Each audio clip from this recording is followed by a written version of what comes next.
The Philippine Coast Guard continues to strengthen its efforts in marine environmental protection. Recently, they have led a successful coral reef rehabilitation mission at Pag-asa Island, part of the Kalayaan Group of Islands in Palawan. To tell us more about this important initiative, we are joined via Zoom by PCG Deputy Chief of Coast Guard Staff for Marine Environmental Protection, Commodore May Marfil. Magandang umaga, Commodore Marfil. Welcome to It's a Beautiful Day.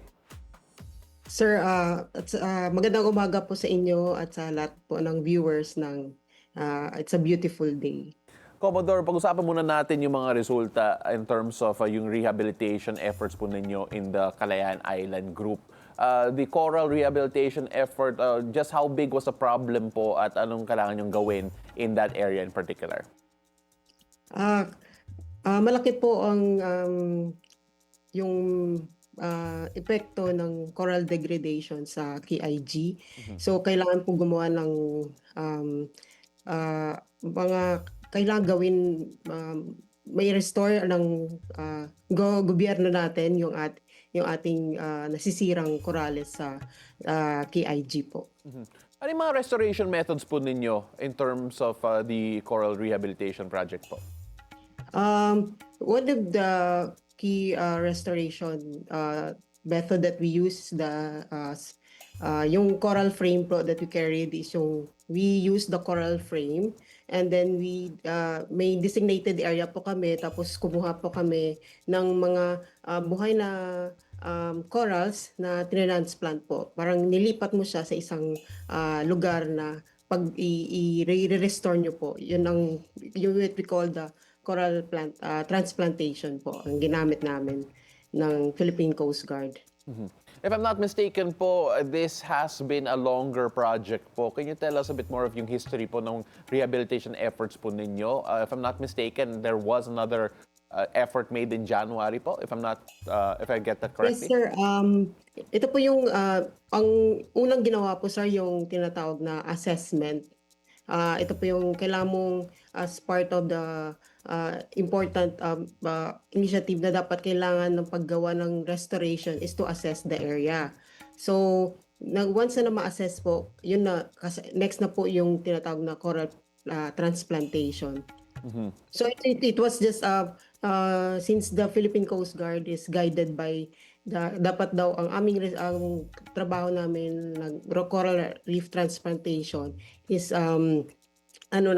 science-based. So we need scientists kasi hindi naman po lahat ng mga coast guard. Do we have marine biologists? Pero we should be guided by a scientist. So yun unang sinabi nila sa amin na guidance na kailangan may assessment muna bago makapaggawa ng coral transplantation.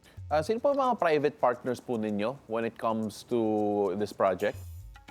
As of the moment, sir, yung una naming kasama is ang mga kasama namin dito is UPMSI during the assessment. And then ngayon, sir, yung only the Palawan PCSD and then yung Western Philippine University po. Sir, as of the moment, sir, it's the initiative po talaga ng Coast Guard lang po.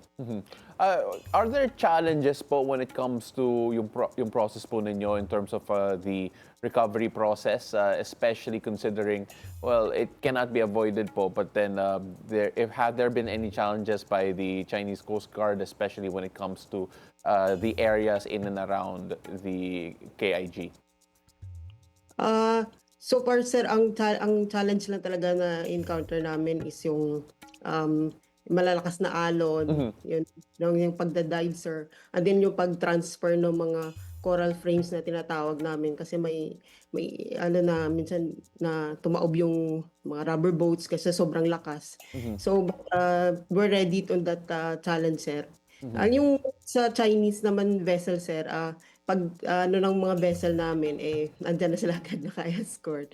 But tuloy lang po ang trabaho ng Philippine Coast Guard. So hindi po naging issue yung presence po nila? Ay, hindi po, sir. When we talk about the ways that, kasi this has been a directive from the President din po in terms of trying to make sure na nasa-safeguard po yung biodiversity ng KIG. In what ways has the President's directive po strengthened yung support for yung conservation initiatives sa area po na yun?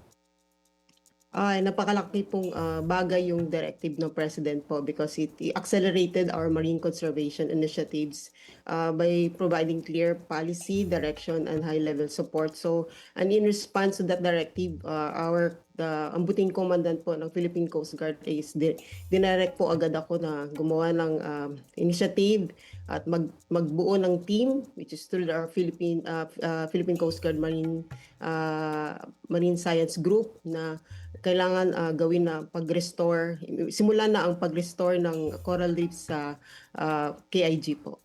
Ma'am, ano yung magiging measures ng success po ninyo when it comes to the assessment on whether or not successful po yung coral rehabilitation project po ninyo? Yes, sir. Sa ngayon po kasi this is the initial start as initial lang po ang initial pa lang po to at first, so it's still early, it's too early to observe visible signs of coral recovery po, sir, kasi it will take time, mga months, years pa nga sa observation of the growth of the corals, but we will be there.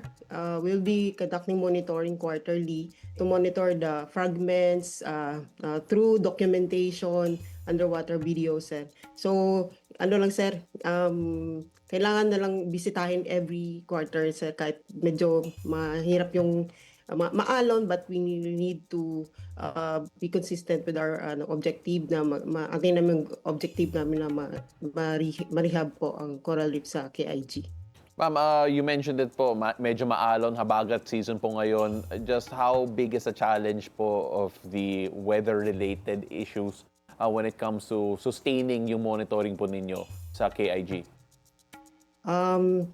Kahit medyo maalon, sir, pero syempre kailangan, it is our commitment and our goal to the President na kailangan, so abang nag-aantay kami, we will be developing our capability, so training, so we need more trainings para dito sa aming coral reef restoration kasi and then we'll constantly build up our capability habang kami nag-aantay ng pag-conduct ng monitoring, but definitely quarterly monitoring po ang niya magiging sagot dito sa para ma-monitor talaga namin yung coral reefs sa yung development and growth ng mga coral reefs na inilagay namin. Na-engage po ba yung local community, especially in and around the Palawan area when it comes to the monitoring and of course safeguarding ng mga coral reefs sa KIG?